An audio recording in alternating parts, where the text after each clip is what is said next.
A very good day to Dr. Lotfi. Today, my group is going to present an analysis on the novel that we have chosen, which is Pride and Prejudice by Jane Austen, written in the year 1813. So, the novel is oftenly romanticized for its simple love story, but it's actually a really strong story that represents the systemic oppression of women, the challenges that they faced back then, and also beyond the courtship plot, the novel also exposes the harsh realities of the era through five lenses, important feminist lenses, which are patriarchy, economic dependence, marriage as an institution, female agency, and also social conditioning.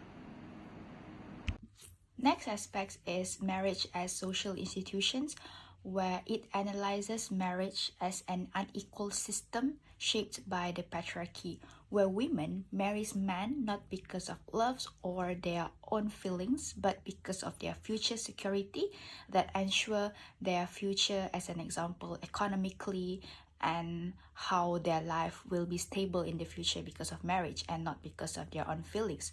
So this critiques marriage that prioritize social survival over women's desire, as an example, in terms of economy instead of love. So they are getting married with men that has fortunes that can help them to maintain their social status in the community.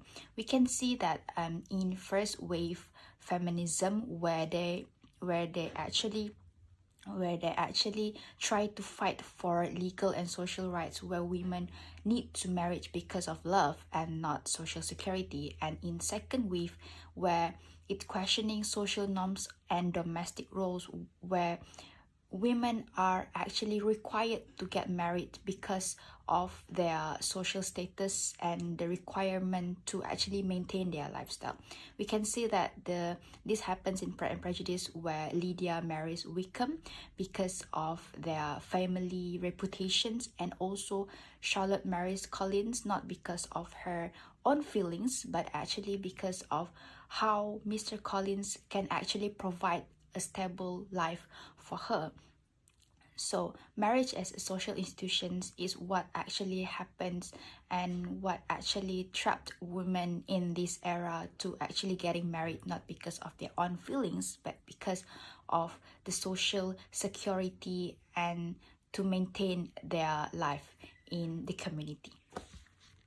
Okay, next we will talk about the first wave feminism, the focusing on women's economic dependencies on male. So first thing first, we must reframe the story, which is, even though this book, Pride and Prejudice, often see as a romance one, but mostly it's not really about finding a soulmate, but it's a terrifying fact that it is women need to find someone to survive. In order to survive, they need to marry someone instead of just marrying for love. So we can see this from the law that always prioritize the man over everything, which when their wealth and all their assets are gonna fall into men only and not for girls, even though it was supposed to be inherited by their daughters by now, but then not for the for Mrs. Bennet and her daughters. So this is why Mrs. Bennet is very obsessed of marrying off her daughters so that they can secure a better life when Mr. Bennet dies. Okay, we can see this from like the perspective where women are not allowed to work. That's why marriage become a marketplace for them, because if they didn't secure a husband or a new family, they will just vanish or fall into poverty and not fit in the society anymore. So we can take an example as for Charlotte Lucas. Charlotte Lucas marries Mr. Colin, if I'm not mistaken, yes, Mr. Colin, so that she can have a roof and food on her table, despite not loving Mr. Colin. This is, we can see that even when you're not in love with that guy, they will still get married to that particular person because of their stability, their wealth, and to protect their status in the society. Now we're going to look through the patriarchy and male authority. So to understand Pride and Prejudice through the woman's first wave of feminist lens, we must look at Mary Wollstonecraft's critique of women's legal dependence. So in the novel, this is most clearly seen in the number entailment. So this legal structure limits inheritance strictly to male heirs, making the beneficiaries temporary residents in their own home.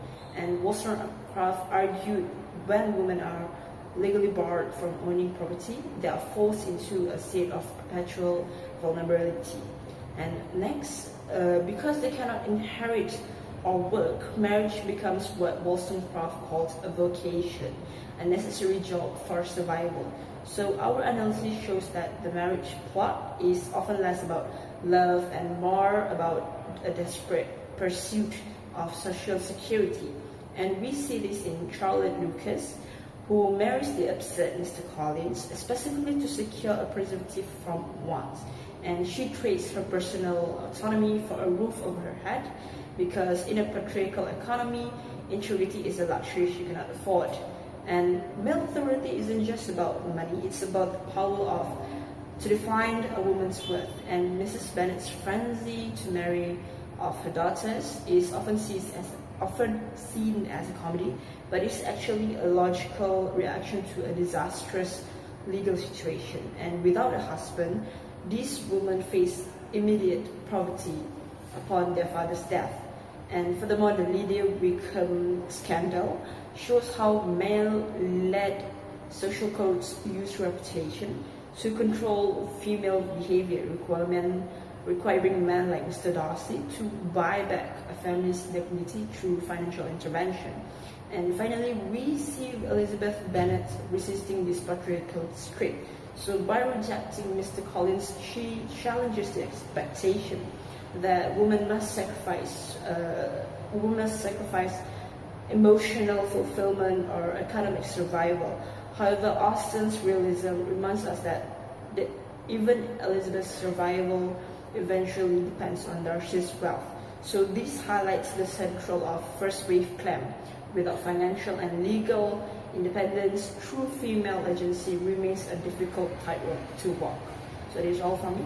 Assalamualaikum, I am Aina Batubarudin, and today I will discuss female agency and resistance in Pride and Prejudice through the lens of second wave feminism, particularly the slogan, "The personal is political." This slogan means that women's personal experiences such as marriage, love, family, and behavior are not just private matters. Instead, they are shaped by patriarchal social structures and should be understood as political issues. In Pride and Prejudice, women's personal choices are heavily influenced by society. For example, marriage is not simply about love. It is closely linked to economic survival and financial security. Because women cannot inherit property, marriage becomes the only way for them to secure their future. This is clearly seen through Charlotte Lucas, who chooses to marry Mrs. Collins not for love, but for stability. Her decision shows how limited options force women to make practical rather than emotional choices. Elizabeth Bennet, however, represents female agency and resistance. She refuses Mr. Collins and initially rejects Mr. Darcy because she values self-respect and equality.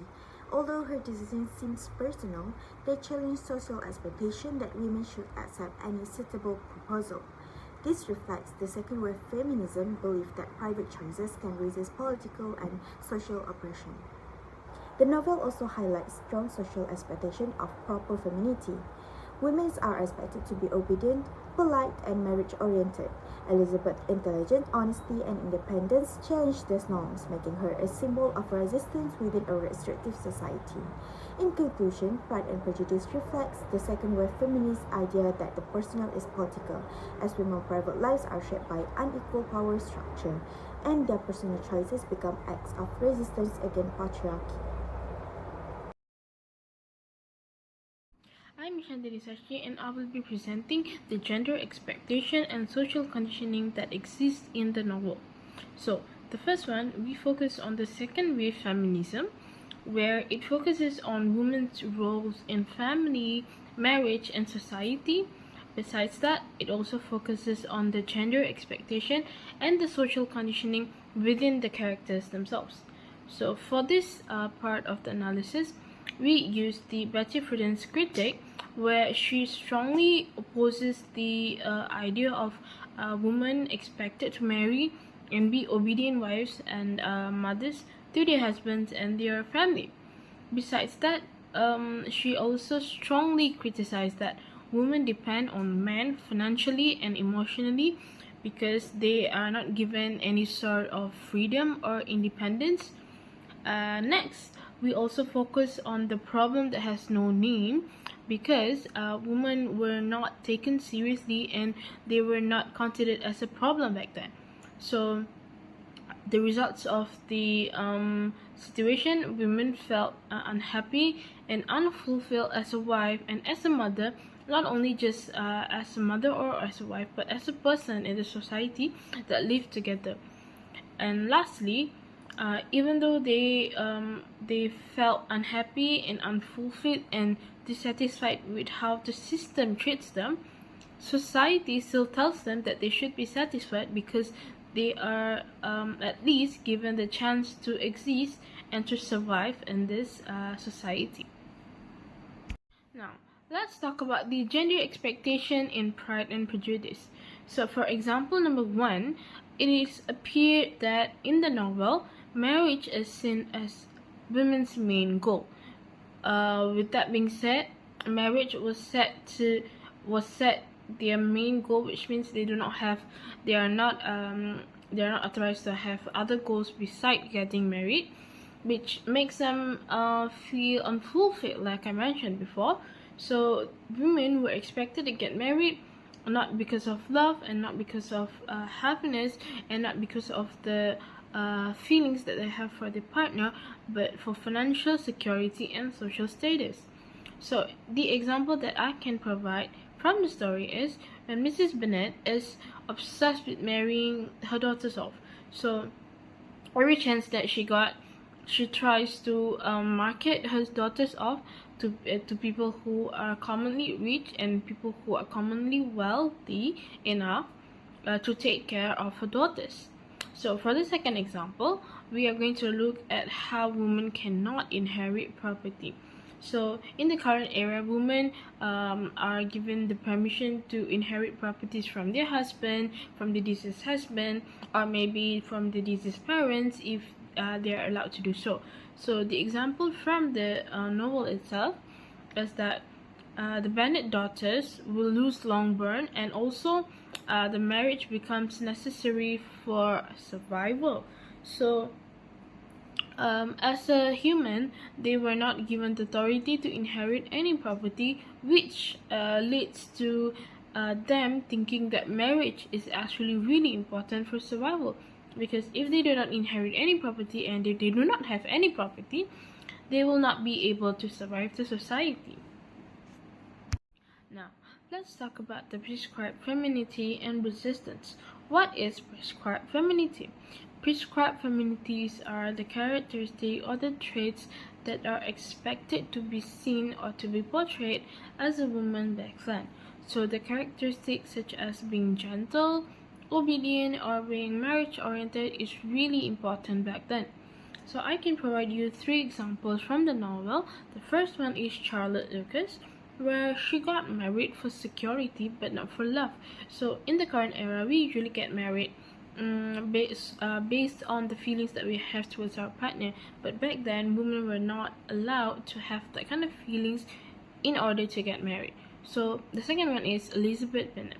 So Elizabeth rejected forced marriage because she was strongly opposing the idea of women getting married just for security but not for love. She also values love and personal choice. She was a strong girl that was able to say no to her parents, and she really values important values such as love and personal choice. Next, we have Lydia Bennet. Lydia Bennet, she really showed poor social conditioning and dependence on men because she ran away. So when she ran away, when she eloped with someone, it shows that she is really dependent on a man to take care of her, to being able to care for her, and to being able to provide for her. So these are the 3 characters that showed prescribed femininity and also resistance. So that's all for me. In conclusion, Pride and Prejudice exposes the rigid constraints of patriarchy and academic dependence while anticipating second-wave ideals. And by rejecting marriage as a mere transaction and challenging social conditioning, Elizabeth Bennet embodies female agency. And her resistance proves that true union requires not just security but intellectual and moral equality. And that is all from our group. Thank you.